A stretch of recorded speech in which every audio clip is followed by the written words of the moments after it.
Mr. President, honored guests, and members of the Dartmouth community, welcome. Today's convocation marks the beginning of Dartmouth's 240th year. The start of the year is always special for this community.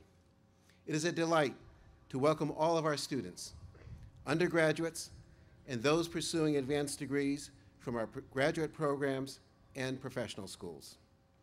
And I offer a special welcome to all of you who are experiencing your first convocation at Dartmouth.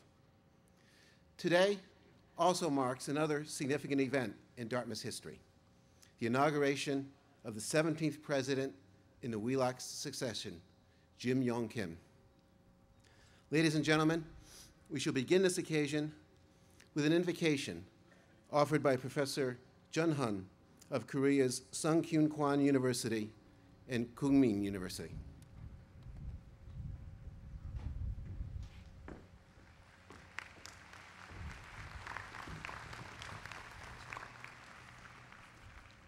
Together we can pray. Let us pray.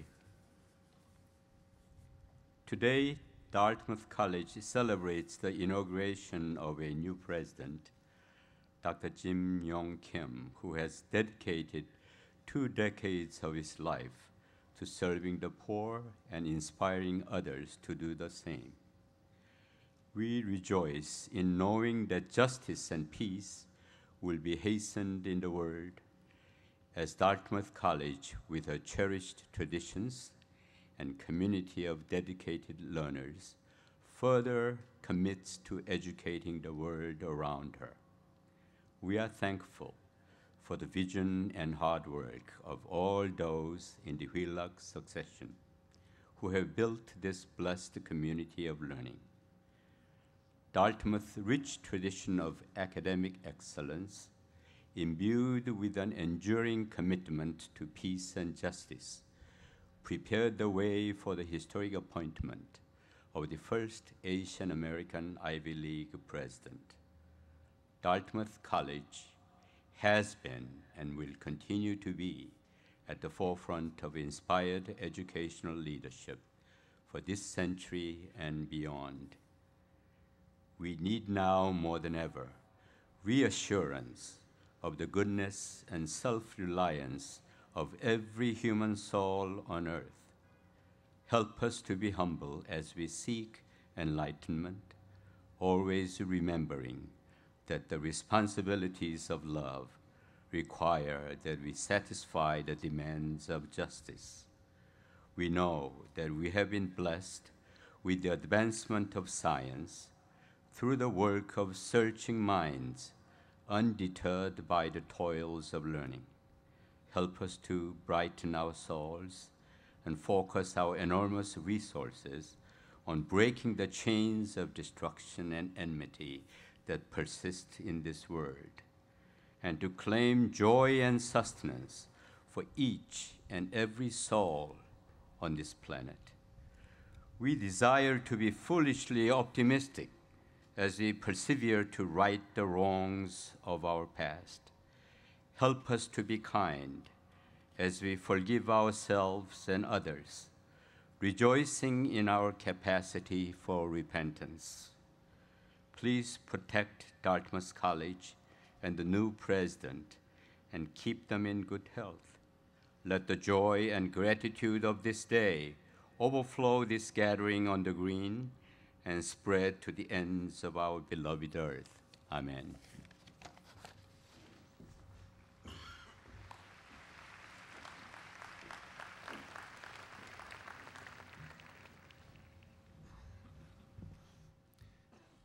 The Akampan Singers will now offer an honor song for President Kim as he formally assumes leadership of the Dartmouth College community and accepts into his care the college's charter. It is customary during an honor song for all to stand and remove hats.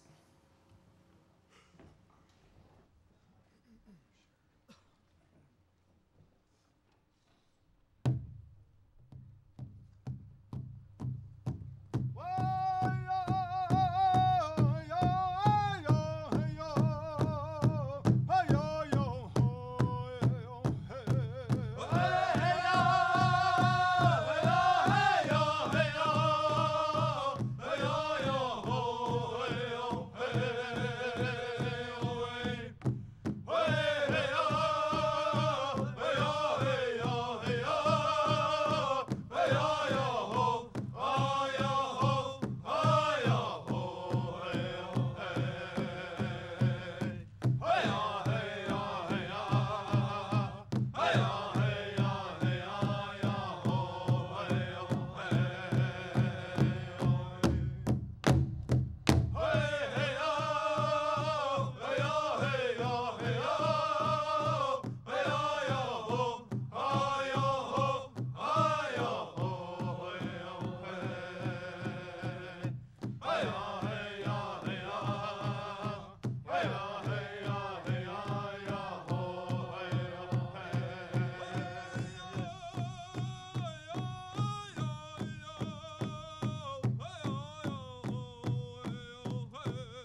It is my privilege today to welcome a number of special guests to the college.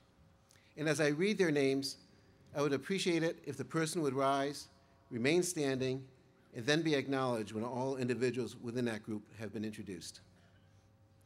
The first are, of course, Jim Yong Kim's mother, Dr. Kim, his uncles, Professor Chun and Mr. Chun, his aunt, Mrs. Kim, and his wife, Dr. Yoon-suk Lim, and sons Thomas and Nicholas. And we are pleased that so many members of President Kim's extended family are also with us today.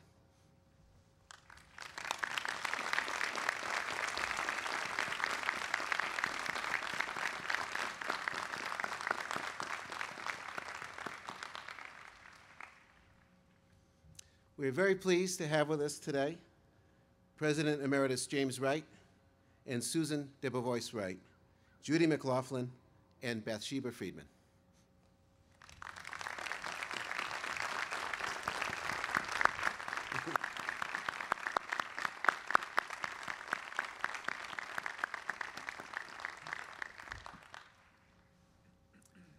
I want to give a special welcome to the Governor of the State of New Hampshire, His Excellency John Lynch. Governor Lynch, we're pleased to have you with us today.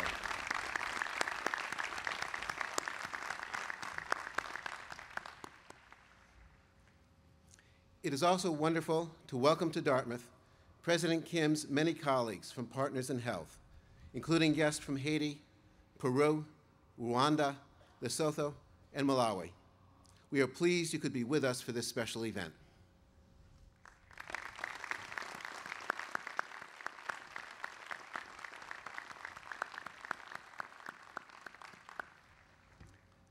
The colleges and universities listed in your program are represented by their presidents or by their delegates.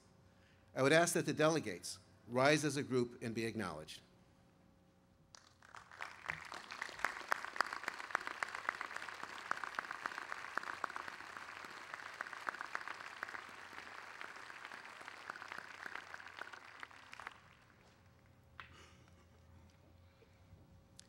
I'll now read from a greeting received from the President of the Republic of Korea, Lee Myung-bak.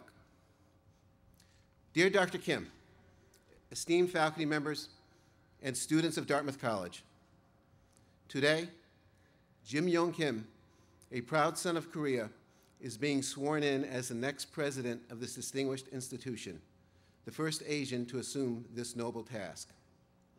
I, on behalf of the Korean people and my government, extend our heartfelt congratulations. Korean history is a testament to the unbreakable spirit of humankind. Throughout our history, Koreans have demonstrated, time and again, a commitment to upholding freedom, liberty, and love for humanity. It is the key to our creative pragmatism. We live in a world where we can no longer be indifferent to what is happening to others. Dr. Kim has devoted his life to helping others live a more decent, healthier life. His dedicated service has been an inspiration and a beacon of hope to millions in the world. By having Dr. Kim as its next president, I am confident that Dartmouth College will continue to be what it has always been, a true and compassionate leader. May God bless you all. Sincerely yours, Lee Myung-bak.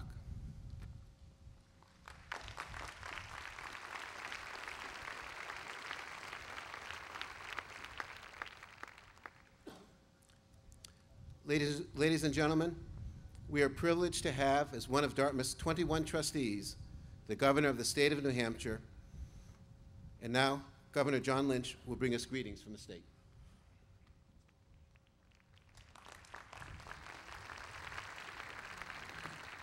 Thank you very much, and good morning. Members of the Board of Trustees, faculty and staff, students and alumni, other distinguished guests, President Emeritus Wright, President Kim, it's really an honor for Susan, my wife, and me to join you on this momentous occasion. The people of New Hampshire have long recognized the importance of learning, knowing full well that the education of our young people is the foundation of our future. and that is reflected in the mission of Dartmouth College. When this institution first began teaching and inspiring students 240 years ago, it was with the mission of better preparing tomorrow's leaders by creating an exciting exchange of ideas and of thought. And that mission continues today. As Dartmouth has gone on to become a first-class, world-renowned institution of learning, it has remained a great source of pride for the people and for the state of New Hampshire. Dartmouth College has flourished due in large part to the strong Wheelock succession line of leadership entrusted with furthering the mission of the college. That tradition of strong leadership, of presidents dedicated not only to creating excitement around learning, but caring deeply for the young people served by the college, continues today with the inauguration of Dr. Jim Yong Kim, the 17th president of Dartmouth College. Just as we are fortunate to have Dartmouth College reside within our state, we are very lucky to have a person in Dr. Kim whose intellect is matched only by his caring for people to lead Dartmouth as its next president. Dr. Kim's resume is certainly impressive, holding degrees from Brown and Harvard, and having dedicated part of his life at the World Health Organization, tackling one of the world's biggest challenges, fighting HIV and AIDS. Dr. Kim spent 20 years teaching and mentoring young people at Harvard and founded Partners in Health, an organization dedicated to delivering health care to those who otherwise have no access to care. It is this passion for helping others and his deep-rooted caring for people that makes Dr. Kim special and makes him an excellent choice to lead Dartmouth into this century's next decade and beyond. And as I mentioned before, Dr. Kim follows a long line of outstanding Dartmouth presidents, including his immediate predecessor, Jim Wright. I have been fortunate to get to know Jim over the years, and I can tell you that he bleeds Dartmouth green like no one I have ever met.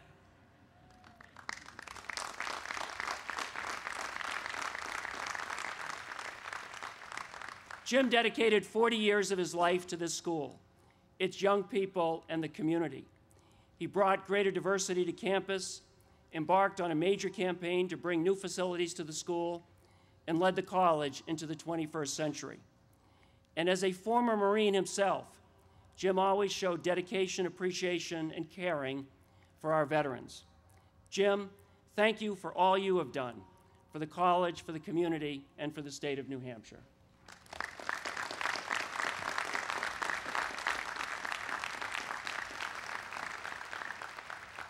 Now, President Kim, what you probably don't know is that as the college's new president, you are expected to lead the students. You're obligated to lead the students this February in the Winter Carnival's Polar Bear Swim. For those of you not familiar with the Polar Bear Swim, each February, a large hole is cut in the ice of Ockham Pond. The students, who will be led by you this year, President Kim, don their bathing suits and plunge into the icy water. It is an important tradition at Dartmouth College. And I am sure that this probably did not come up during the interview process. Luckily for me, that tradition does not involve the governor of the state of New Hampshire. But seriously, President Kim, congratulations. Susan and I welcome you and your family to New Hampshire, and I very much look forward to working with you as we continue to make New Hampshire a place of opportunity for all of our citizens. Congratulations, and thank you all very much.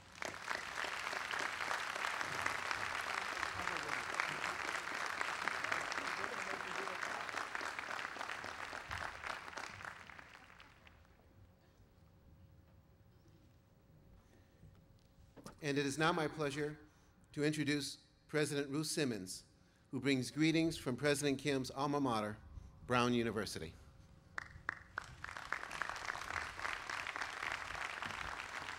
Thank you.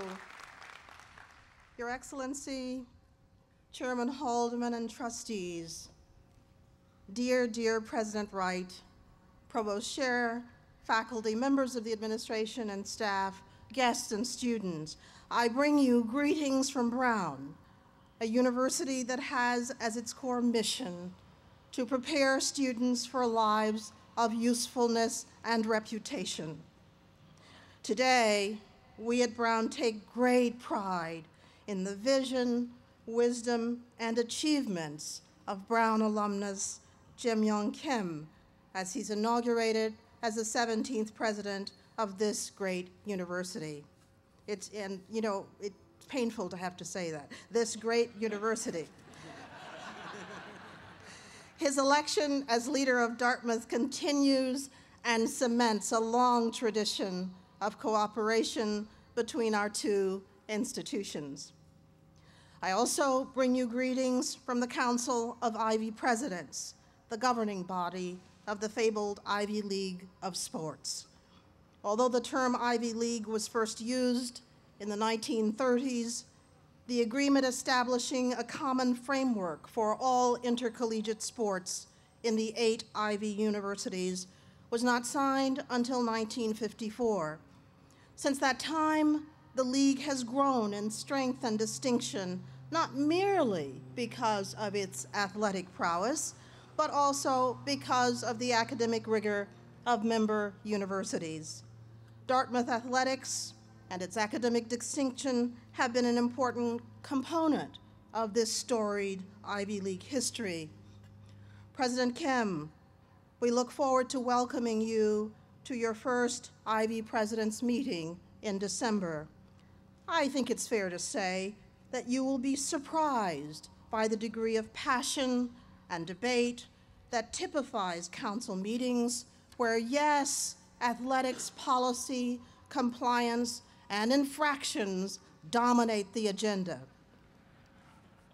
Anyone beginning service as the president of a leading university, such as Dartmouth, invariably hears from skeptics that ours is an impossible task. They speak of the fractured nature of all academic communities today, where a president, in trying to forge a common agenda and strategic direction, must frequently balance opposing views, aims, intentions, and of course, identities. Critics of academic culture may speak of the challenge of working with tenured faculty, governing boards, alumni and donors, and activist students, who together, they observe, create a cacophonous chorus of concerns. However, those who know the Academy well also recognize that at its core, the university is a community in which the importance of intellectual rigor, freedom of speech and inquiry, dispassionate analysis, scholarly and creative innovation, and a passion for problem solving in the service of society override the disparate aims of its members. I am confident, President Kim, that in you, this university has found another Dartmouth president who understands the centrality of these priorities to all members and supporters, and that you can demonstrate through personal example the ways in which many voices can become one, in together building upon and enhancing Dartmouth's stellar history. The power and promise of your personal example was evident from your earliest time at Brown. Demanding the best of your education, you sought opportunities to expand your knowledge and experience across widely divergent academic and extracurricular areas. Your stated passion for incorporating the humanities in your quest to prepare yourself for a possible career in the sciences revealed a wholesome ecumenical view of the Academy. Your character as a member of the community showed a deep respect for difference. These values to which you have committed yourself for decades are, we know, essential for a university president who must preside over, care for, respect, and support a diversity of individuals, fields, and pursuits. Moreover, you evince characteristics of leadership that are highly desirable in a university president. The moral strength and courage to make difficult decisions, the tenacity to stay the course, the intellectual generosity to tolerate and learn from criticism, the ability to extract learning from failure, the persuasiveness and charisma to represent the university well, and the distinction to be truly an international leader. As president of Dartmouth, you are prepared to speak to the world and have the world speak back to Dartmouth. There are college and university leaders represented here today who welcome you into the fellowship of university presidents. We embrace you and offer you our support as you lead Dartmouth forward. May you do so with good humor, with tolerance for the time that it takes for change to occur, with enjoyment of the myriad pleasures of mentoring and leading a community of scholars, and with the conviction that there is no more satisfying vantage point from which to influence lasting positive change. Jim, we're very proud of you. Congratulations to you and Godspeed.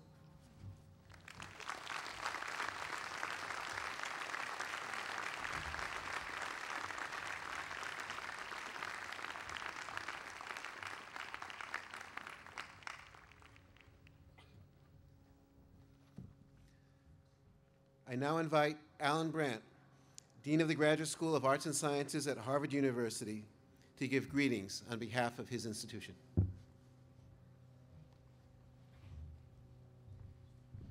Thank you. Members of the Board of Trustees, President Kim, distinguished members of the Dartmouth community, and guests, I bring warmest greetings to you from Harvard, your sibling to the south, on this remarkable day in the history of Dartmouth College. And I come here today with bittersweet feelings, deep pride and admiration for the accomplishments of President Kim, and some considerable separation anxiety that you have taken him from us. Today is truly a day of reflection and celebration for your great institution, a day that I believe will be remembered not only in the annals of Dartmouth College, but the annals of higher education as well. We come together to celebrate the new presidency of Jim Yong Kim. I can assure you, as a longtime teacher, colleague, and friend of President Kim, that you have chosen a truly transformative and visionary leader. President Kim not only represents a great tradition in the healing arts, bringing together humanism and science, as well as the importance of integrating self-knowledge with knowledge of the world in the alleviation of disease and suffering, but he also possesses a deep moral sensibility and belief in progressive change. Jim Kim is a person of brilliance and humility, caring and patience, determination and kindness. Now building on the great traditions of Dartmouth and its lineage of distinguished presidents, he brings an intense commitment to higher education and its unparalleled capacity to change our minds, create new knowledge, and transform our world. He knows that current students and those of the future will reinvent not only what we know, but how we know it. That great institutions can never be ivory towers, that they are rooted in this time and place, but with an ability to see deeply into the past and ultimately to reconfigure the future. As President Kim has taught me and many others, knowledge, inspiration, and advocacy link us to peoples and their needs here and around the globe. Our commitments to social justice and human understanding can only be implemented through the shrewd and creative application of new knowledge, hard-won. Certainly, Dartmouth's gain is Harvard's loss. But I choose on this remarkable day to affirm what we share in our commitment to clear thinking and the values of open inquiry. As President Kim would remind us, even sibling rivals are above all siblings, deeply linked by our shared commitments to knowledge and social change. So we look forward throughout the great community of the Ivy League and all of higher education to watching with high expectations and profound hope the great transformative experiments in knowledge and pedagogy that begin here today. Congratulations, President Kim. Congratulations, Dartmouth College.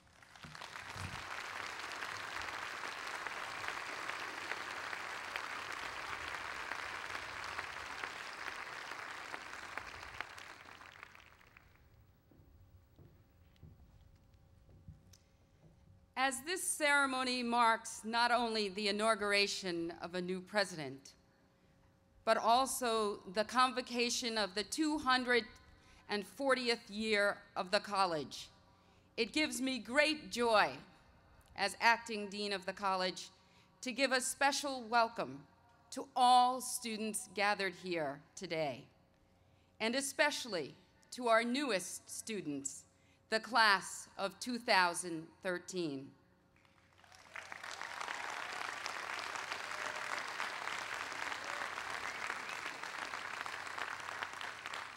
I am delighted, truly delighted, to now introduce Francis Vernon, student body president and a member of the class of 2010. Francis.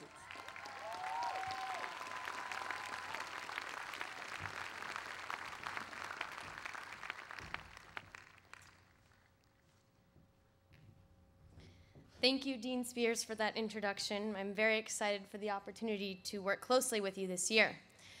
And thank you to the Wrights for all you have done for Dartmouth. President Kim and the class of 2013, welcome to the finest college in the world.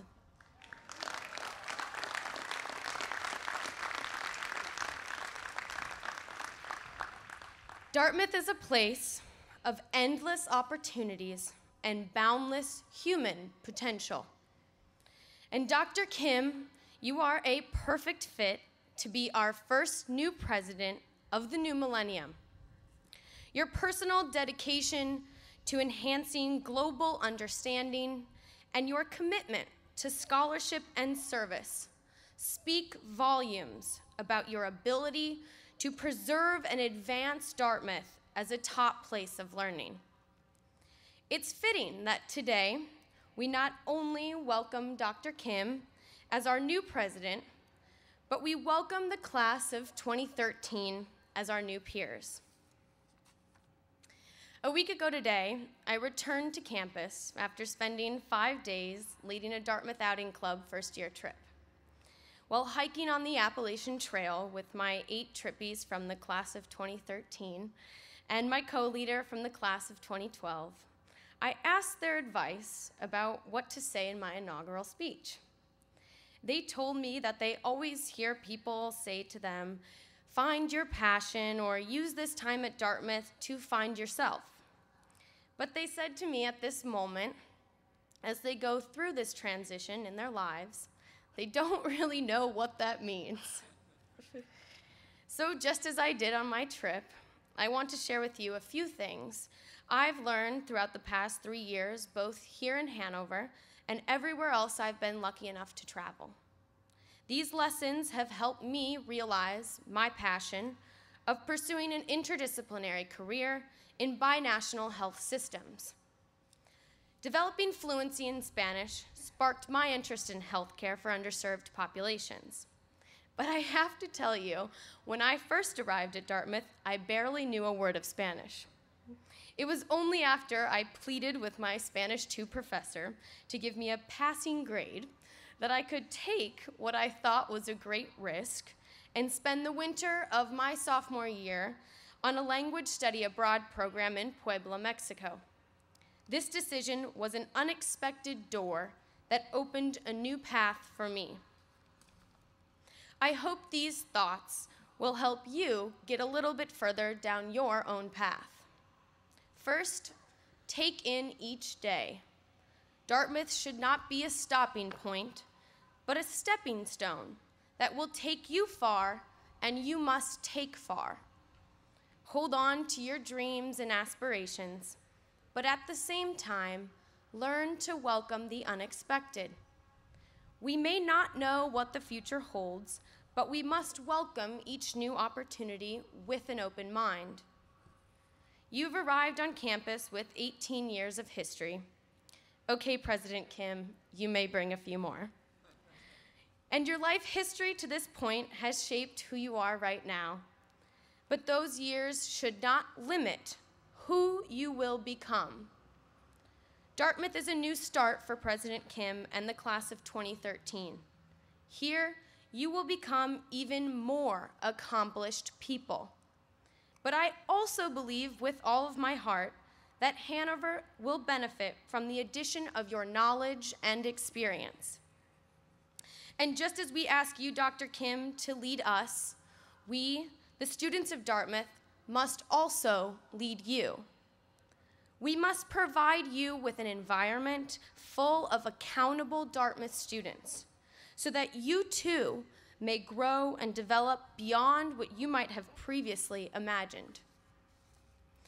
I remember first arriving at Dartmouth after a 26-hour drive from where I grew up in Cedar Rapids, Iowa, and I had no idea what to expect. But after spending 3 years here, I have learned the importance of expectations. Whether these expectations are for me as an individual, for my peers, or for the many different communities to which we belong. And as we Dartmouth students, faculty, alumni, administrators, and family members embark together on this journey into a monumental year, my aspiration is that we execute our visions and remember that we must expect it of ourselves to be socially responsible citizens. The Dartmouth community must lead in the area of sustainability and respect for each other and for our earth. Let us continue the Dartmouth tradition of helping to understand and appreciate the value of our society and our resources. We must expect it of ourselves to develop global sensitivities. The Dartmouth community must be leaders in developing true global understanding and cooperation. Today, let us forge the relationships that will allow the power of our diverse experiences to fashion the future of our world. President Kim, please share with us your wisdom as we seek to broaden our view of the globe. We must expect it of ourselves to be solution seekers. The Dartmouth community must never simply accept the status quo. We must never give up in our quest for new and better ways to build, to engineer, to cure, and to perform. I believe no matter how difficult the problem, there is always a solution. And President Kim, please help us to ensure an environment where we're able to ask countless questions and pursue answers, no matter how large the task. And we must expect it of ourselves to adapt. The Dartmouth community must be open to change. In fact, we must strive for constant evolution, even revolution. From business to engineering to healthcare and the arts. One thing is certain, that the communities who have the ability to adapt and grow are those who will thrive. And to the class of 2013 and President Kim, with your leadership, we imagine a bolder, brighter future where Dartmouth leads the nation in all facets of the college experience. To all members of the Dartmouth community, I expect that you will find dents in our armor and nuances in our rhetoric that need to be polished, challenged, and changed. You're not only here to hold up the mantle of Dartmouth, but to raise it even higher, especially to the class of 2013, including you, President Kim. I have every confidence that you will help us all to transform and refine the Dartmouth community and our world. President Kim and the class of 2013, on behalf of the Dartmouth student body, I welcome you. We embrace you and encourage you to use us as your resources as you create your own expectations for your time at Dartmouth and beyond. Thank you.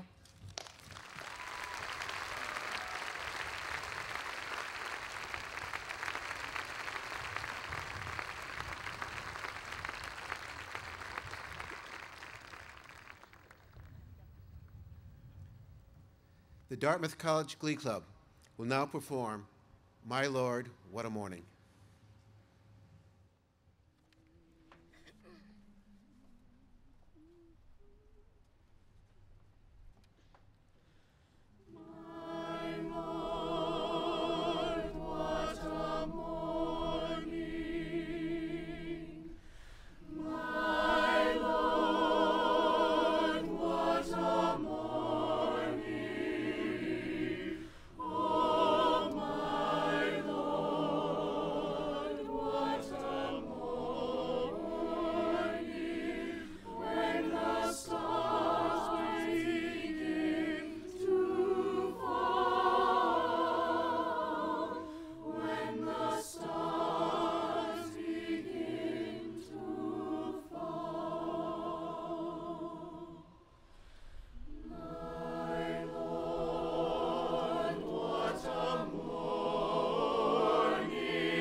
It is now my honor to present Professor Michael Porter, the Bishop William Lawrence University Professor and Director of the Institute for Strategy and Competitiveness at the Harvard Business School.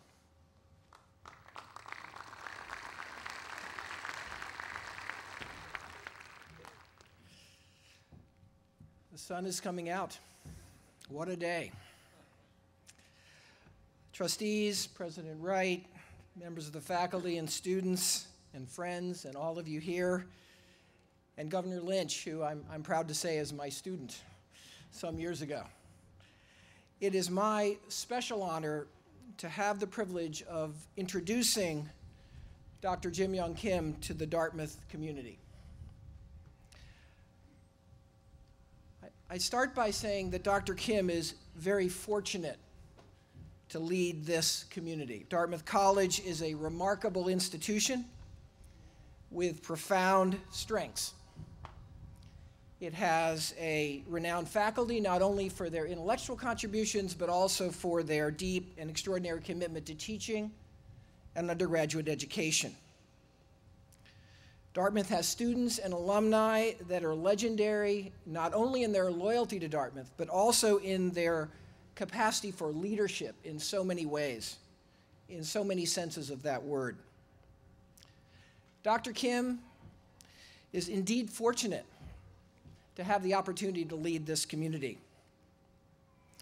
As one who knows him well, however, I am equally certain that Dr. Kim is a leader that the Dartmouth community is very fortunate to have.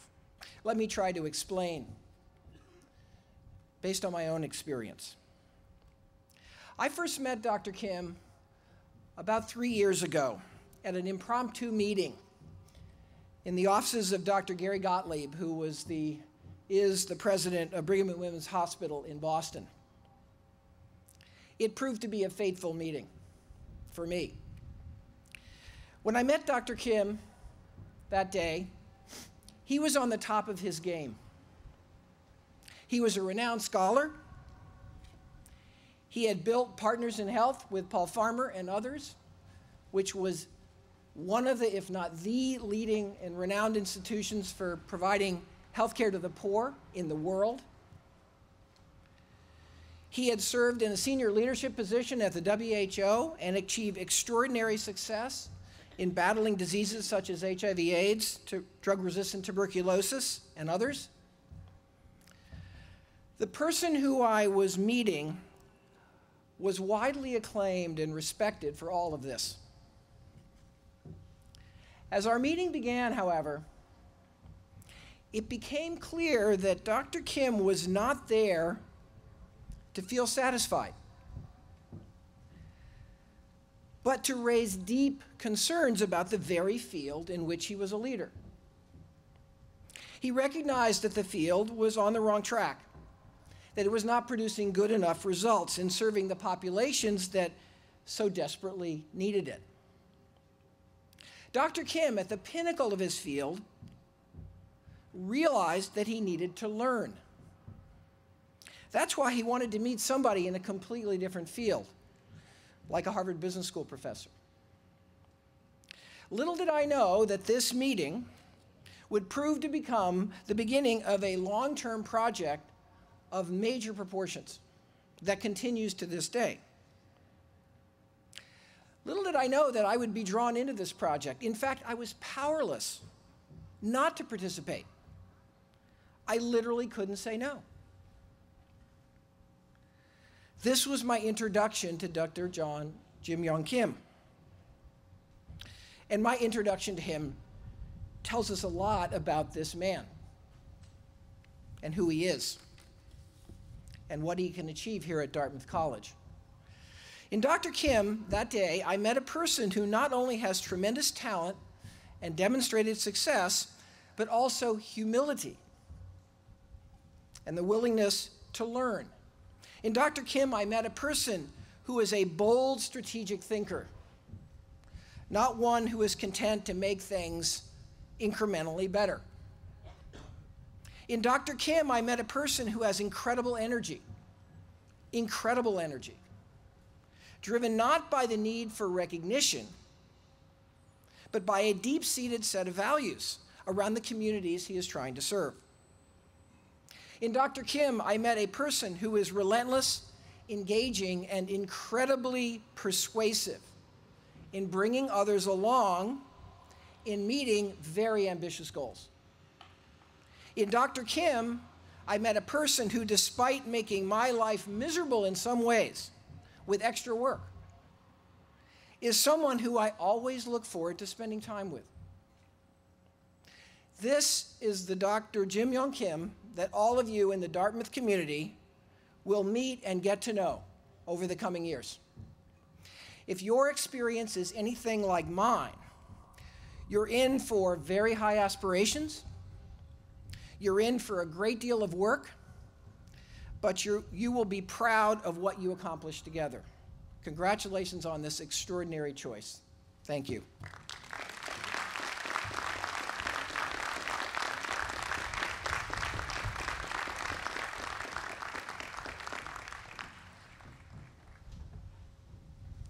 Please join me in welcoming Dr. Paul Farmer, the Maud and Lillian Presley Professor of Social Medicine at Harvard Medical School and co-founder of Partners in Health.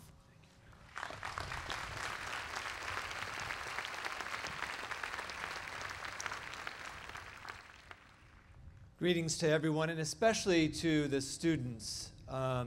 It is such an honor for me to be here today to see Jim inaugurated as the 17th president of Dartmouth College. Now, I've learned the hard way that speeches like this one are rarely remembered unless there are only one or two key points to convey. And here is mine.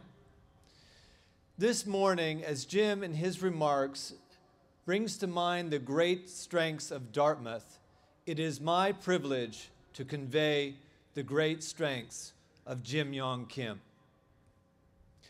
These are, as we say in the clinical laboratory, TNTC, too numerous to count.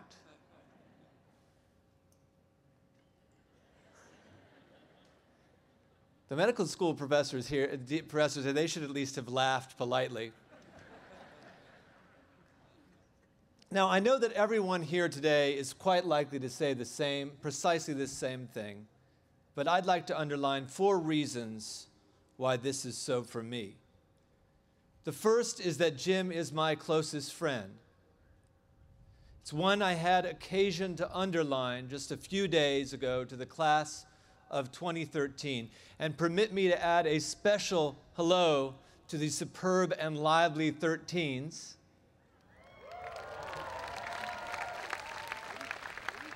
But there are several more reasons. I'm going to choose 3 to underline. 1, Jim Kim is not only a scholar and a gentleman, as the old school term goes, he is also a wonderful teacher. He will not be able to aver, as I do here, that he is a great teacher. That would be unseemly. But it's important, even crucial, that the leader of this great institution be first and foremost a teacher. What makes a good teacher? There are formal criteria, no doubt, regarding the ability to convey messages clearly and to make learning exciting. But what I learned from Jim is that you don't have to wait until you graduate to become a teacher. Jim became my teacher in 1983 when we had just turned 24 years old. While in medical school and later as graduate students in anthropology, we reveled in ideas and challenges. Ophelia Dahl, another veteran of that critical year, 1983, told the incoming class about our long talks over pizza or Chinese food. Together, we sought areas of moral clarity which proved very difficult to identify with surety, and started to figure out what it might mean to make productive use of what Jim called our ridiculously lavish educations. But we knew, even then, that lavish privilege is often built on other people's privations. Jim knew, as was underlined yesterday in a stimulating panel discussion on leadership, that it need not be so. Jim led the way to many of these discoveries for us, for me, because he was always reading and digesting new and better ideas and mastering novel ways of seeing the world. I came to learn from him more than anyone the benefits of always being open to new ideas and new projects and new places. Were it not for Jim, so many of us would have been hemmed in a narrow space, stuck in ideas already mastered, laboring in a vineyard that was either shriveled or better tended by others. Of course, many things in life are best served by constancy and decades of devotion. And it should be no surprise that Jim has been linked as both teacher and student to some of the same people and places for all of his adult life. Haiti and Partners in Health are two such examples.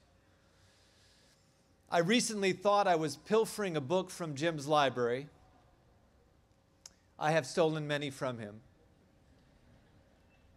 And saw that it was in fact a book he had given me 20 years ago.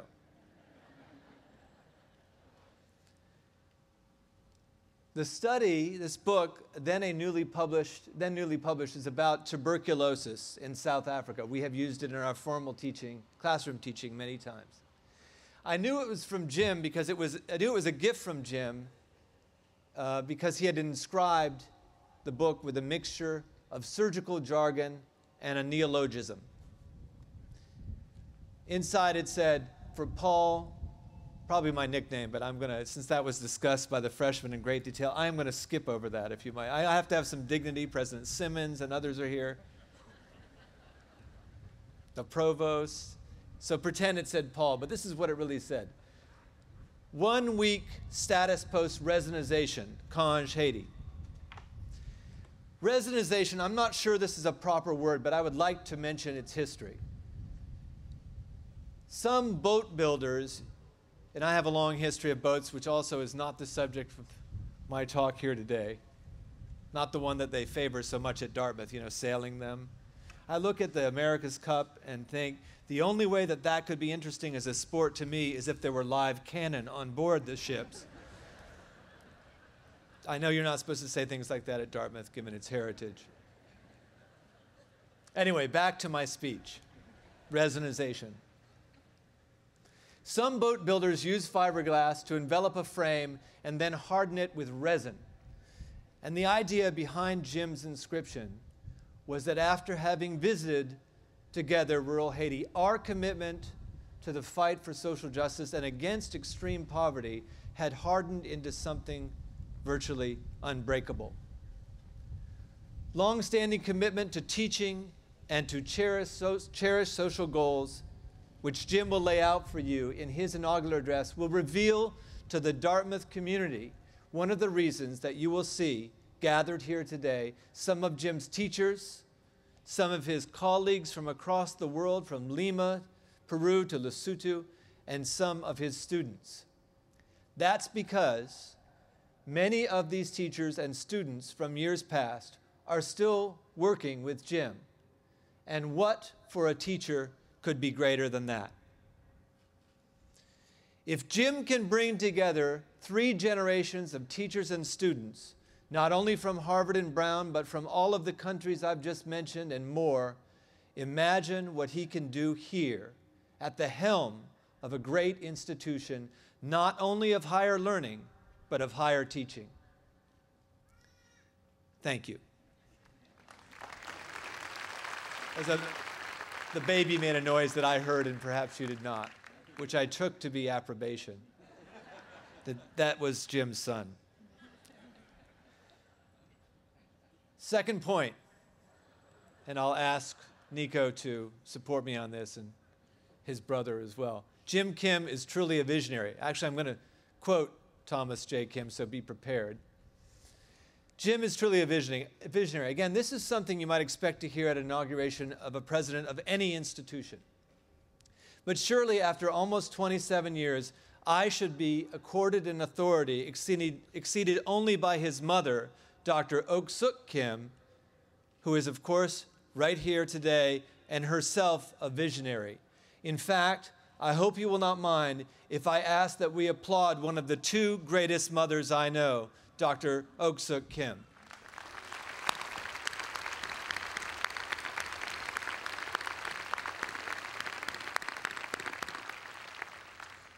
One of the things Dr. Kim taught her children, Bill, also here, and Heidi, who you will hear in a minute, and Jim, was to go for the big ideas. As we approach, Jim, the beginning of our 6th decade on this earth, I look back at some of the things that Jim has said to me, interpretations and predictions that I sometimes resisted, and I think, yes, Jim was exactly right on that score. This proved true in many small instances and in large ones. What, Jim would ask, are the policy implications of this or that work? How can we link the grand struggle for social justice to specific endeavors that might have broader, even universal appeal?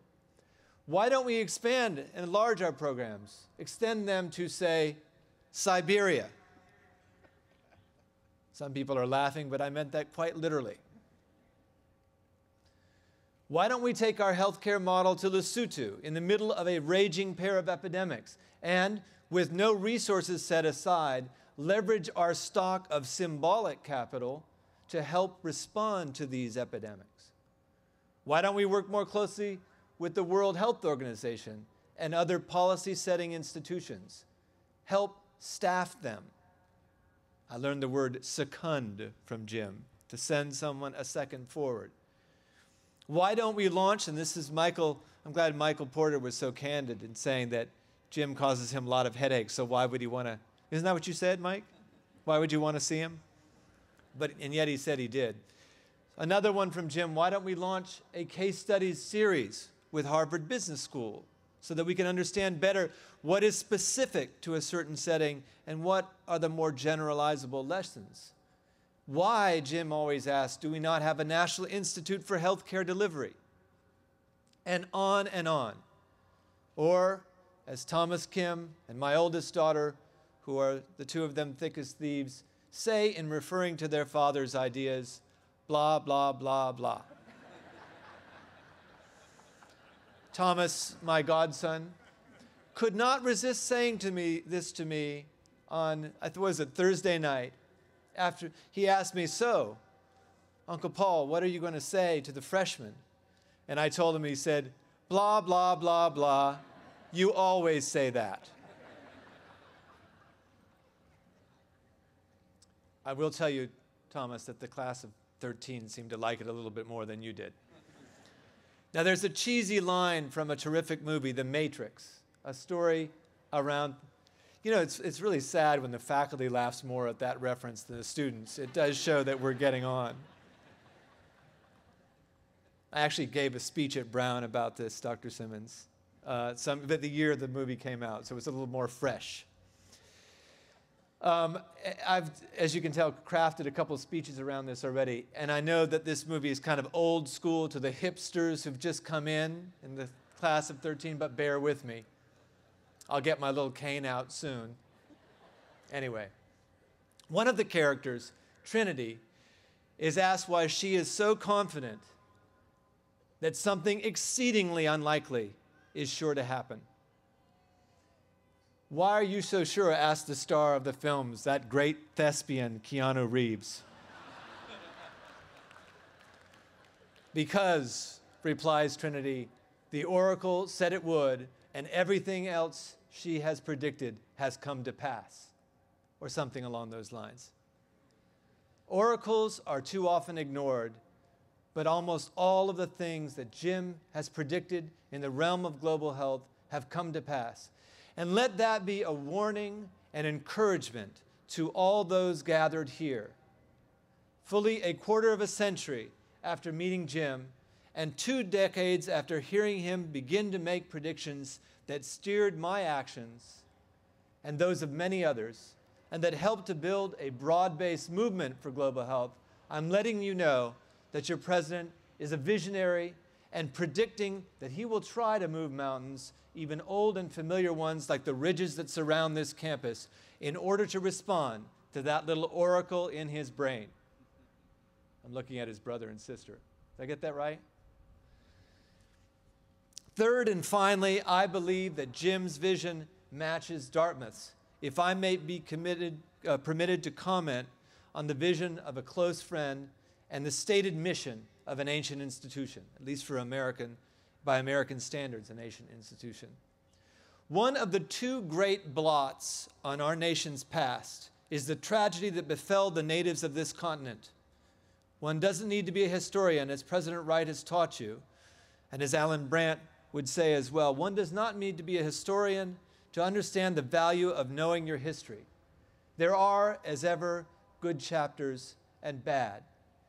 That the original charter of this college sought to reach Native American youth through the quest for knowledge rather than coarse conquest stands as a reminder, yes, of what sociologists call the unintended consequences of social action, but it is also a reminder of the good intentions upon which this college rests. Jim reminded us last week of President John Sloan Dickey's aphorism, "The world's problems are your problems." Although I've been to Hanover many times, I'm quite sure I would not have echoed this saying so enthusiastic a year ago. After all, I work for a different institution of higher education, the name of which I need not utter here. I will say, however, that on Sunday night I was wearing a forest green Dartmouth t-shirt as a gift from the 13s, and so emblazoned, and someone told me that if I continued to wear the shirt in Cambridge, I might be mugged. That's true. Someone really did say that to me. The world's problems are your problems. Thank God, because our beautiful world is beset by complex problems, from global pandemics to global warming, to the perseverance of extreme poverty in the midst of what is termed a global financial crisis. And these problems are all linked together in all their complexity, as Ruth Simmons said to us yesterday. We need Dartmouth students and faculty to understand and engage these problems. But here in the woods, do you really mean it? That was meant to generate a small amount of laughter. It would be easy to hide away in this island of privilege, and in fact, I believe that very often you should seek the solitude and reflection that reading and writing require. It is, however, a challenge. How are you going to be engaged in the problems of the world and also engaged fully in your work as students at Dartmouth? And I speak especially, again, to the incoming class. A friend of mine, or actually a friend of mine's daughter, really, she's now a theologian, young theologian. She went to the University of California in Santa Cruz. People are starting to laugh already as if they know what I'm going to say. She told me this story with some irony. She told me about what it was like to go to a demonstration about which topic I no longer remember, in the middle of the redwood forests that surround Santa Cruz. And the students were chanting, she told me, "The whole world is watching, the whole world is watching." Except nobody was watching, just the trees and the squirrels, the hills. Don't be taken in by this bucolic setting. Dartmouth has the institution and people it needs to make an ever greater difference in this world. And this world includes New Hampshire, as the governor said, and it includes this country as well. And now you have Jim Yong Kim as your president. Truly a global man, if there ever was one. Harvard and Partners in Health and the Brigham and Women's Hospital give you our beloved friend and leader. He will be a great president, and I know whereof I speak. I have had a great number of students, we have had a great number of students from Dartmouth, and I have colleagues with a similar pedigree. By the way, has the word great ever been uttered so many times outside of Great Britain and the Great Lakes region? I do not know. But now let me be oracular and make a prediction. Jim Yong Kim will be the greatest president Dartmouth has ever seen, which is saying a very great deal.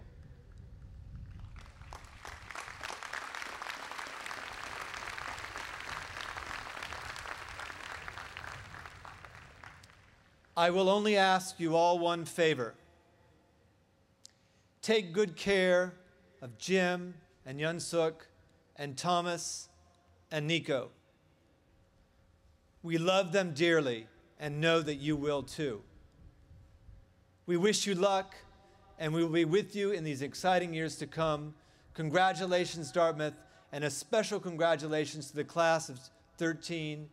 Most of all, congratulations, Jim. Your friends are with you.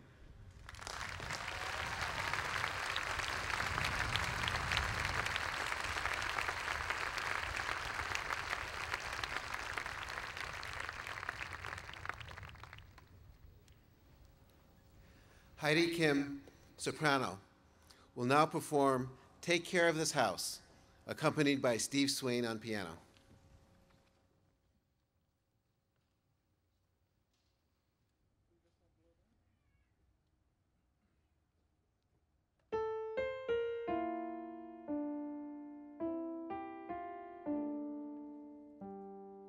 Take care of this house, keep it from harm.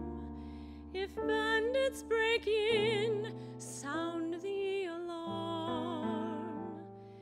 Care for this house, shine it by hand, and keep it so clean the glow can be seen all over the lawn.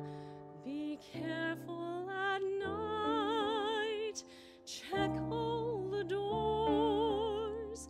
If someone makes off with the dream will be yours. Take care of this house, be always on call, for this house is the hope of us all.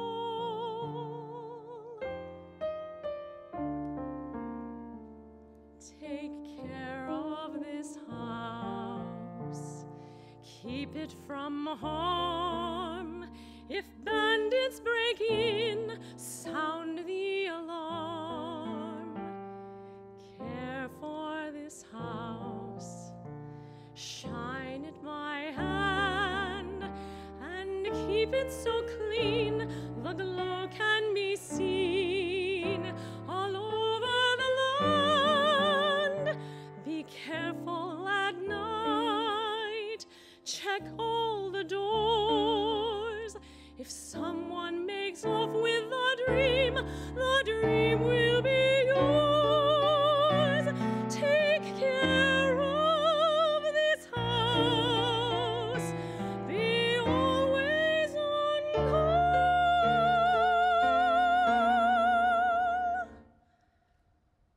Care for this house, it's the hope of us all.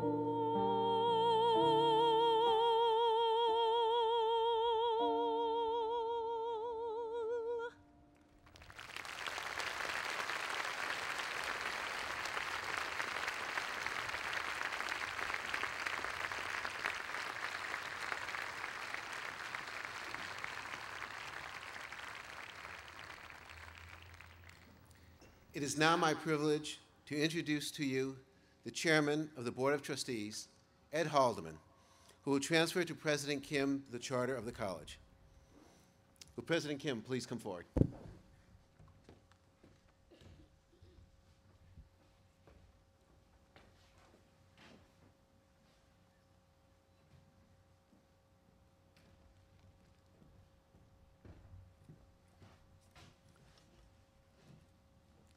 Today, on the occasion of the inauguration of the 17th President of Dartmouth, it is entirely appropriate that through this ceremony, we remind ourselves of the vision and ambition of those who, with this charter, created in this place a special institution that has endured and prospered for 240 years. As chairman of the Board of Trustees of Dartmouth College, and on their behalf, I therefore deliver to you, Jim Yong Kim, the charter of the college, and I charge you to keep and defend all of the rights therein granted and confirmed.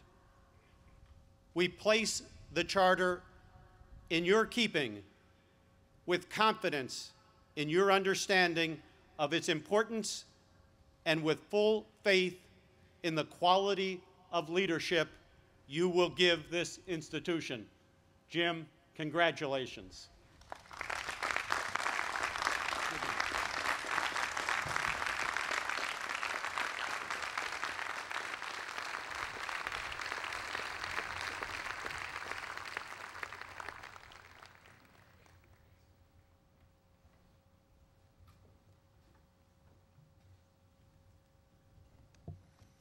It is my distinct pleasure to introduce to you President Kim's predecessor in the Wheelock succession, Dartmouth's 16th president, James Wright.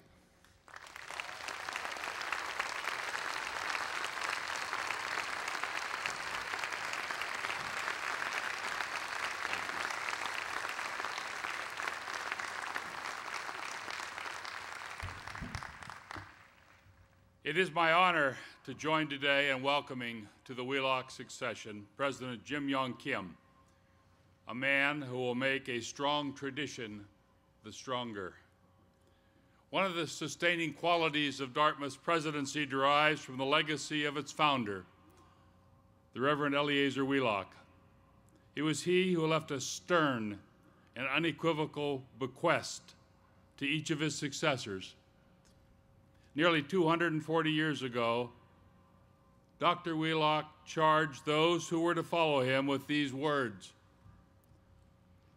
"And it is my purpose by the grace of God to leave nothing undone within my power which is suitable to be done, that this school of prophets may be and long continue to be a pure fountain. And I do with my whole heart will this my purpose to all my successors in the presidency of this seminary, to the latest posterity, and it is my last will never to be revoked." Now, if we no longer define this college as a seminary, and if modern humility inhibits us from describing ourselves as prophets, the fundamental task is constant. We are reminded of the continuity of this succession by the handsome silver monteith known as the Wentworth Bowl, a gift from New Hampshire's royal governor who, acting on behalf of the British Crown, granted Dartmouth's charter in December 1769. This bowl's inscription reads, "His Excellency John Wentworth, Esquire, Governor of the Province of New Hampshire, and those friends who accompanied him to Dartmouth College the first commencement, 1771, in testimony of their gratitude and good wishes, present this to the Reverend Eleazar Wheelock, D.D. President, and his successors in that office." President Kim, the 16th president of Dartmouth, here salutes the 17th president of this college. I enthusiastically celebrate your place in the Wheelock succession. Susan and I are certain that your presidency will be one of fulfillment for you and for Yun Suk, and one of great accomplishment for Dartmouth. We have every confidence that the goodness and generosity of the members of this community will sustain you in the years to come. And I now affirm and personally pledge that the bond of the Wheelock succession will support you as you lead this noble institution so that it will always be a pure fountain of knowledge and a place that continues to encourage and to enable students who will assume the responsibility and the leadership of their generation. My warmest congratulations to you, sir. And now,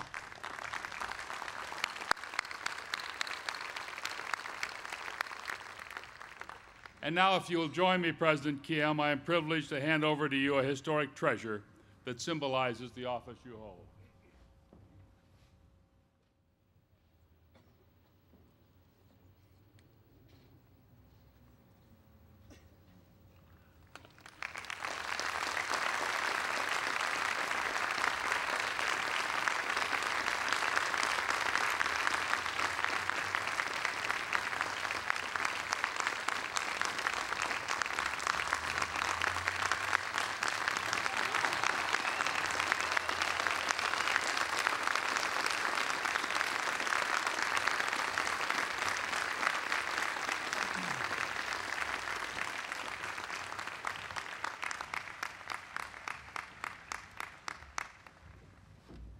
Members of the board, faculty, family, friends, students, and staff, thank you so much for that kind welcome. I stand before you heartened by your warmth and kindness. I'm especially grateful to friends and family who have traveled from afar to be here. Your presence today means more to me than you can know. Chairman of the board, Ed Haldeman, your integrity, decency, and warmth are a large part of why I came to Dartmouth. How proud you've made us all by answering the call of service and taking the helm of mortgage giant Freddie Mac as it wrestles with the challenge of helping tens of millions of Americans realize the dream of home ownership. Ed.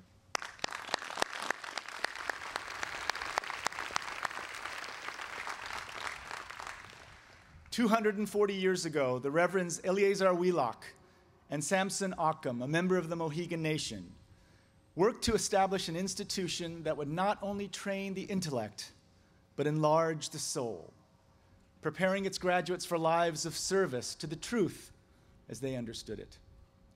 Since President Wheelock, 15 other presidents have carried forward, reimagined, and reinvigorated the mission, each assuming the responsibility to take care of this house that is Dartmouth.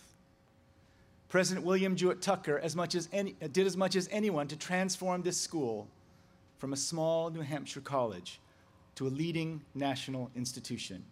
He believed that higher education must include not just an intellectual dimension, but a moral one as well. President John Sloan Dickey, more than a half-century later, argued that a Dartmouth education must embrace what he described as the dual pursuit of competence and conscience. Jim Wright pursued the same mission during his 40 years at Dartmouth. Indeed, as a professor of history, dean of the faculty, provost, and then president, Jim Wright has devoted a lifetime of extraordinary work to caring for this house and strengthening its physical, intellectual, and moral foundations. His presidency made my presidency possible.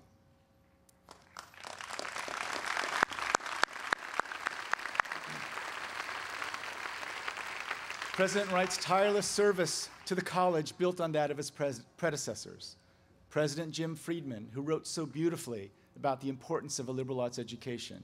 President David McLaughlin, whose vision made possible the expansion of the campus and gave birth to the Dartmouth Hitchcock Medical Center.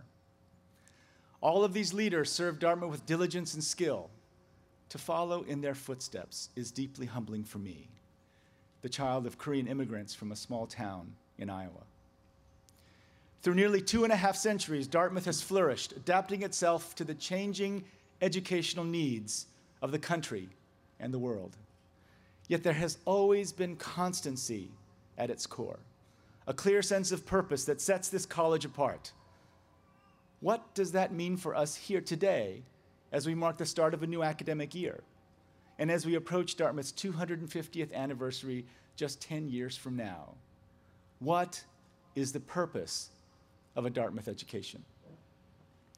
If we did nothing else in this college but contribute to humankind's understanding of itself and of the world, if we sought only to learn for the pure love of learning, our work would be amply justified. But like many of my predecessors, I believe that Dartmouth's liberal arts education can also uniquely prepare its graduates to impact the world. And the historical moment in which we live demands that your generation unite as never before, learning with action, passion with practicality. Consider the challenges before us. The stresses on our natural environment, nearly 7 billion people living amidst growing inadequacies of food and water, the deepening chasm between rich and poor, the ravages of epidemic disease, the denial of human rights and basic freedoms to so many who thirst for them, and the need to inspire, provoke, and energize humanity with art, literature, and critical thought that resonate in a changing world. Your generation must dream more ambitiously than any who have preceded you. But just to dream is not enough. You must deliver on the dream where previous generations have fallen short. In his inaugural address, President John Kemeny focused on the distance that can separate dreams from delivery and the role of the college in bridging that divide. Kemeny argued that Dartmouth must train leaders who will enlarge human knowledge, work in high office, guide great corporations to new service to society, and work to wipe out poverty and disease. To the moral motivation to solve the problems of society, Kemeny explained that a Dartmouth education must also add the know-how to devise and implement practical solutions. Some might interpret this vision as emphasizing practical disciplines, such as engineering or economics, over the arts and humanities. But that view rests on an artificial division that Dartmouth has always rejected. There's nothing more practical than the philosophical work of learning to be clear and coherent about our deepest values. Nothing more practical than the artistic work of bringing shared values to compelling expression. Reading The Tempest, debating Aristotle's ethics, or choreographing a dance are supremely practical activities. They deepen our understanding of what has been and open our imagination to what yet could be. They provide the experiences of beauty and shared meaning, which are central to building a more just world. Understanding what ennobles human life and intensifying our capacity to experience it is the very purpose of a Dartmouth education. My own experience has instilled in me a belief in the transformative power of education, as it now falls to me to take care of this house. My path initially wound far from the place we stand today, but from the start, it was influenced by the American pragmatist philosopher John Dewey, born and raised here in northern New England. Dewey's thought reflects the practical and deeply generous character of this region. He argued that the best learning comes through active experience and not through passive absorption of established doctrine. He believed that education works best when theory is united with action. In my own life, I've seen how adaptations of Dewey's work can fuel transformations in surprising settings. I've worked in villages where less than 1 in 10 adults can read and write. But these communities had a deep appreciation for the importance of education in driving social change. Seeing Dewey's ideas adapted to the lived experience of the poor, I witnessed the potential for education to be liberating in a way that calls to mind John Sloan Dickey's notion of a Dartmouth education as an experience in the liberating arts. Those forms of knowledge which, in Dickey's words, bring the best of the past to the service of the present, while they liberate the best in us into an expanding future. Through 25 years of working to help improve health in some of the poorest communities in the world, what has become clear to me is that delivering on ambitious social goals requires more than principled individual action, more even than courageous social justice movements. It requires building and implementing systems that can deliver sustainable solutions. Over the years, I've studied W. Edwards Deming, who took Dewey's insights into new territory and enabled some of the greatest economic successes in modern history. Deming emphasized constant measurement of results and continuous improvement. But he believed that learning and innovation must be understood at their roots as a collective mission, one that requires trust among many members of an organization, the type of trust and mutual respect that I found very much alive here at Dartmouth. Crucially, Deming then argued that this indispensable foundation of trust and shared commitment must be allied to a rigorous understanding of how complex systems work to produce desired results. Educators helping peasants in Latin America break the chains of poverty seem worlds apart from systems engineers in cutting-edge production facilities. Yet, I believe that they embody two sides of the educational mission set forth by my predecessors. A mission that in this historical moment is more vital than ever. On the one hand, the passionate commitment to making the world a better place. On the other, the practical understanding of complex systems required to deliver solutions on a global scale. Passion and practicality. Either without the other will be inadequate to tackle the challenges we face today. The need for both brings to mind lessons I learned about education as a boy growing up back in Iowa. My father was a dentist, and dentists are among the most practical people on earth. My mother is a theologian and philosopher. She was always trying to lift my sights to the higher things. That is what my dentist father and philosopher mother taught me. Keep your feet on the ground, but shoot for the stars. This historical moment requires a generation that unites the passion to transform the world with the intellectual capacity to tackle the most difficult scientific challenges, to apply sophisticated management strategies in new ways, to create art that resonates in a changing world, to lead teams of people toward common goals. That is a generation that will deliver on our long-cherished dreams. That is your generation. The mission of Dartmouth College is precisely to prepare you for that task. But what does such an education look like in practice? The heart of this college has always been inspired teaching. This is the bedrock of our excellence. Plato in the academy, Maimonides in the synagogue, Thomas Aquinas in the cloister all committed themselves to the same vital human endeavor to which this institution is devoted, teaching. Our faculty today are expanding interdisciplinary collaboration and supporting students learning in innovative ways. Great colleagues work together to produce great results, and they are supported by our generous alumni. Dartmouth is a community that never lets go of its graduates, and its graduates never let go of Dartmouth. Our legacy also shows that innovation and independence can thrive most richly when they build on a common intellectual foundation. One Dartmouth experience that I hear about again and again from alumni is the Great Issues course taught by John Sloan Dickey. Students explored critical questions as an entire class, creating a common vocabulary through which differences in views and values could be examined and understood, making possible far deeper dialogue among classmates. Let's revive the Great Issues course to give today's students a shared intellectual foundation for taking on the most challenging problems of our time.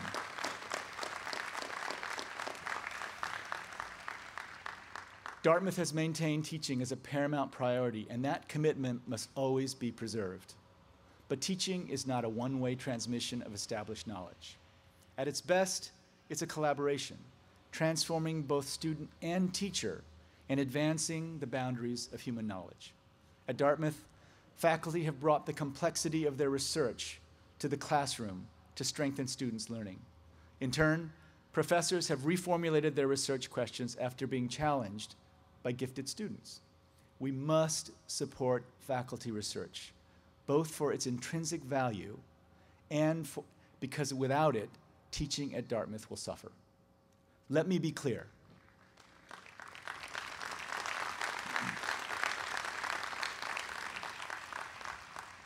let me be clear. Not only will we support research by our faculty, we also expect every Dartmouth student to engage in significant original scholarship during their time at the college. The discovery of new knowledge must be at the core of our collective mission. Dartmouth's world-class professional schools, Tuck, Thayer, and Dartmouth Medical School, provide the college with decisive strengths for that mission. Now let me speak for a moment directly to the great class of 2013.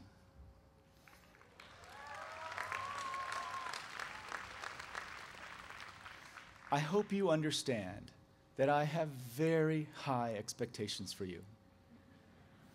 And each of you is capable of exceeding even my highest expectations. You and I are starting our Dartmouth careers together. So let me tell you very clearly 4 things I want each of you to do during your time here. Despite Francis Vernon's warnings about people who say this at your graduation, at your convocation, say it I must. Find your passion. Now, lots of people will glibly say this to you. Here's what I mean. I'm not referring to passing fancies. The passion I want you to find takes work. It represents less an emotional sensation than an intellectual achievement. You won't find it by sitting passively in the classroom or surfing the web.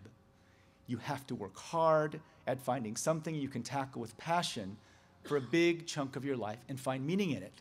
That's an active and urgent task. You need to start it now.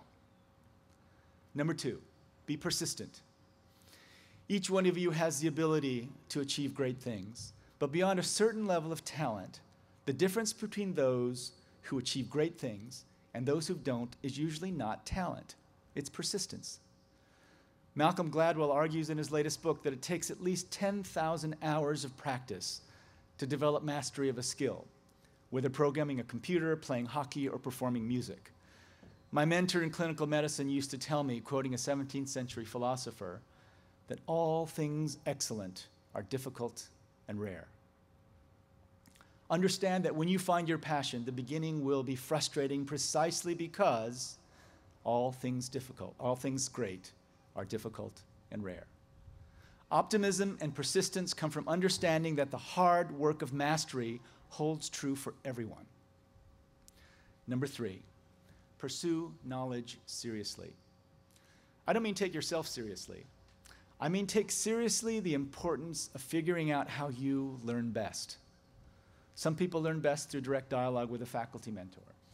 For others, collaborative work with a group of peers works best. Visual representations or mathematical formulas help some people master key concepts. For others, the flow of descriptive language brings clarity. Figure out what works best for you, and be forewarned. If I meet you crossing the green later this fall and ask you what works best for you when you're trying to learn something, I expect a clear answer. 4th and finally, think big. In fact, think about the whole planet. As John Sloan Dickey said so powerfully, embrace the world's troubles as your own. You are exceptional people. You were admitted to the most selective class in Dartmouth's history. You have a superb faculty here committed to teaching you. We are all here for you. Do something great with all you've got. Be ambitious. Aspire to change the world. If you're an engineer, take on climate change and move us toward a more sustainable future. If you're a musician, play or write something that truly moves people. And if you play football, beat Harvard.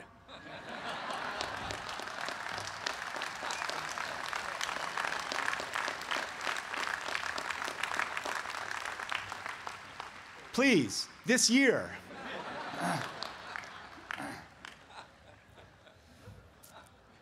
As an old teacher, I like to make things simple to remember. During your 4 years here, remember these 4 Ps. Find your passion. Be persistent in achieving mastery. Pursue knowledge in the way that works best for you.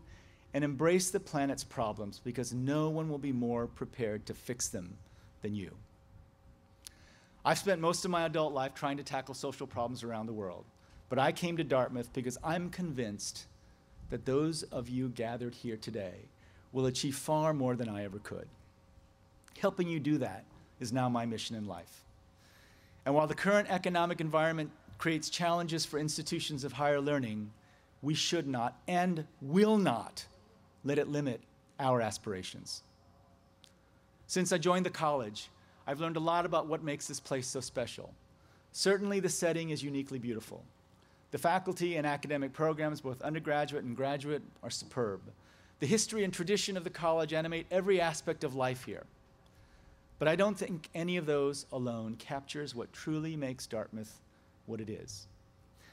The writer Jack Beattie, who taught in the English department last fall, was one of many who shared with me their insights on Dartmouth. In an email to me this summer, he wrote, "I taught a senior writing class here last fall. I stress senior because all the students had had 4 years of Dartmouth socialization.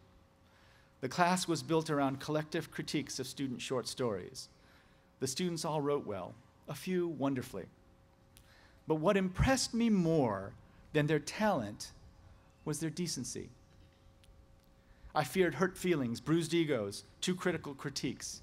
Instead, they managed the social miracle of being at once honest and empathic in their comments. They cushioned criticism in respect, even affection. I told them how humanly rare that kind of communication was. I checked my experience against that of a friend who teaches political science here. In over 40 years of teaching in a half dozen universities, both here and abroad, he told me he had never had students who treated each other so well. That speaks volumes of good about the Dartmouth experience." Jack Beattie's fine observation recalls how President Ernest Martin Hopkins, more than a half century before, expressed his own understanding of what makes Dartmouth unique. At the inauguration of President Dickey, President Hopkins, then stepping down after 29 years at the helm of the college, said, "I have become impressed more and more with the sweetness that attached to the relationship between one and another, which constituted this great family which we call Dartmouth. I have witnessed myself what President Hopkins called the sweetness of our relationships in so many settings. Just last week, up at the Ravine Lodge on Mount Moosilauke, I watched with enormous pride as our upper-class women and men went to truly extraordinary lengths to welcome the class of 2013 into the loving embrace of the Dartmouth community. The sweetness of Dartmouth. The sense of color and proportion as you stand in the center of the green, taking in Dartmouth Row, Webster Hall, Baker Library. The men and women who for almost 2.5 centuries have loved this place. The collegiality among the faculty and the friendships, the lifelong friendships that you in the class of 2013 have already begun to form. And the sound that you will hear if one morning you walk down the hallways of Silsby or past the studios in the Hop. To me, the most beautiful sound of all, the sound of students asking questions. By inviting me to serve you as the 17th president of Dartmouth College, you've given me the highest honor of my life.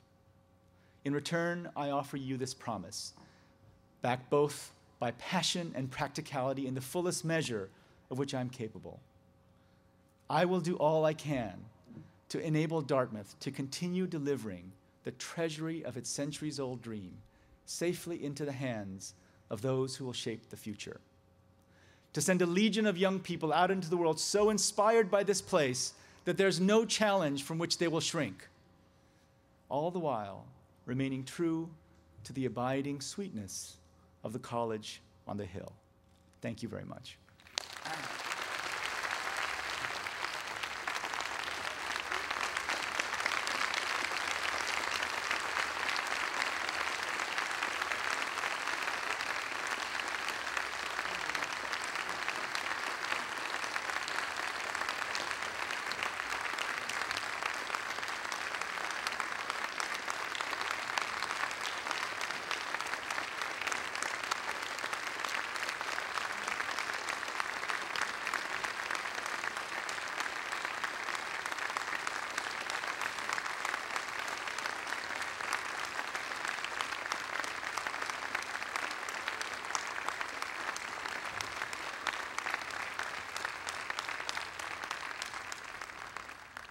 Please remain standing and join the Glee Club in singing the alma mater.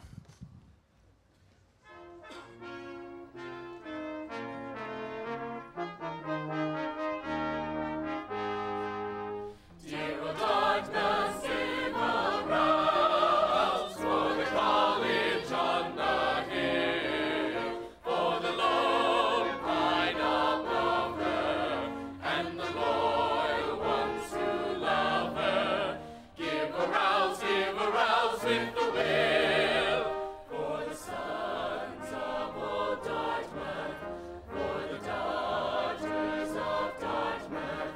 Around the world over they roam, the spell on them remains. They have the still north in their hearts, the hill winds in their veins, and the granite of New Hampshire in their muscles and their brains, and the granite of New Hampshire in their muscles and their brains. Dear old Dartmouth, set a watch, lest the old traditions fail. Stand this sister, stands my brother, dare a deed for the old mother. Greet the world from the hills with the hail, for the sons of old Dartmouth, for the daughters of Dartmouth. Around the world they keep for her their old undying faith. Oh, wow! They have the still north in their souls, the hill winds in their breath, and the granite of New Hampshire is made part of them till death, and the granite of New Hampshire is a part of them till death.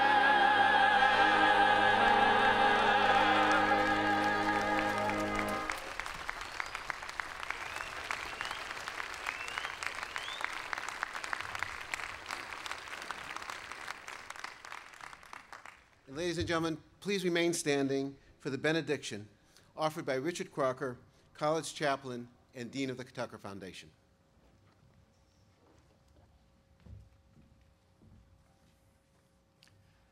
God bless you, Jim Yong Kim.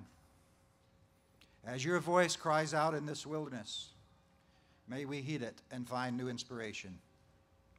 May God give you the boldness of Eleazar Wheelock, the wisdom of William Jewett Tucker, the diplomacy of John Sloan Dickey, the determination of John Kimeny, and the decency of Jim Wright. May your voice summon ours, and may our voices ring from the mighty mountains of New Hampshire to the molehills of Mississippi, from Hanover to Haiti and Hong Kong and Honduras, from the White River to the White House, proclaiming good news to the poor, release to the captives, recovery of sight to the blind. May God bless you and bless us all. May God save us from the perils of cynicism and self-congratulation and naivete, and yet help us to believe again that what happens in this clearing in the wilderness can make the whole world a better place. Amen.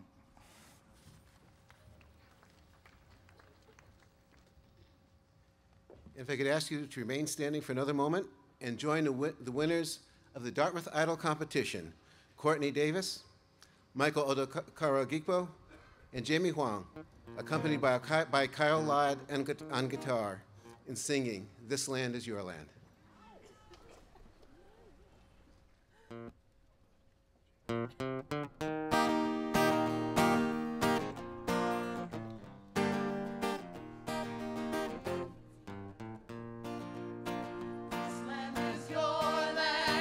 This land is my land, from California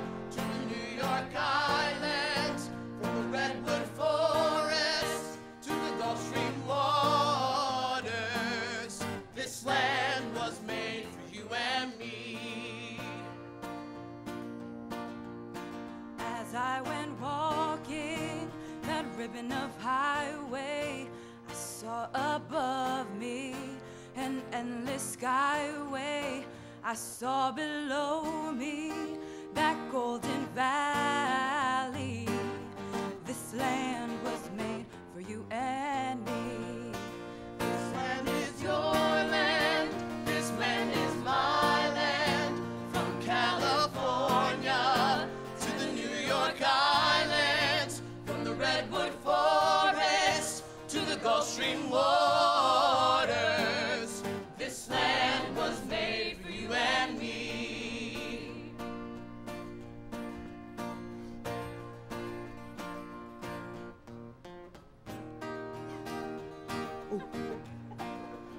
Okay, sorry. I got it. Okay. I'm so nervous. All right. As I roamed and rambled and followed my footsteps to sparkling land of her diamond deserts, as I was walking, I heard a valley. This land was made for you and me. This land is your land. This land is my land. This land is my land. From California to the New York Islands, from the Redwood Forest to the Gulf Stream waters. This land was made for you and me. When the sun was shining and I was strolling and the wheat was waving and the dust clouds were rolling, I looked around me, a voice was sounding. This land was made for you and me. This land is your land. This land is my land. From California to the New York Islands, from the Redwood Forest to the Gulf Stream waters. This land was made for you and me.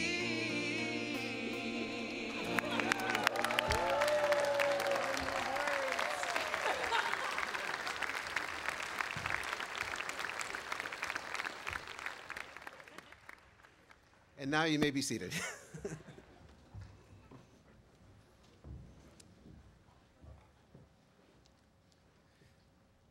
Thank you all for participating in this special occasion. While this concludes our ceremony, the celebration continues. We ask that you remain seated while our platform group, college delegates, and faculty exit. Then please join President Kim and our honored guest on the south end of the green for a community celebration, which includes refreshments and entertainment. Thank you.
Thank you.